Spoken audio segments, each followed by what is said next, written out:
আকাশ দেখো, কোথায়? দেখছো কখনো?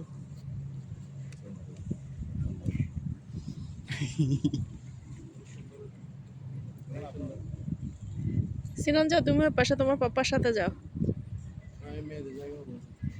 আসসালামু আলাইকুম। আমরা বের হয়েছি একটু ঘোরার জন্য। এটা হচ্ছে আলখয়ের। মাগরিবের আজানের সময় হয়ে গেছে, তাই আমরা আসছি একটা মসজিদে। এই মসজিদে নামাজ শেষ করে আমরা একটু ঘুরে ফিরে আবার বাসায় ফিরে যাব। মাগরিবের আজান হচ্ছে। সিনানের পাপ্পা যাচ্ছে নামাজ আদায় করার জন্য।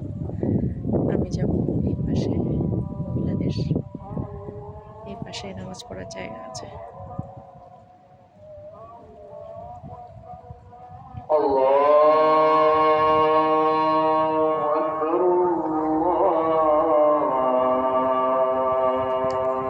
মাশাআল্লাহ, অনেক সুন্দর জায়গা। এই মসজিদে আমরা প্রথম আসছি। আল্লাহ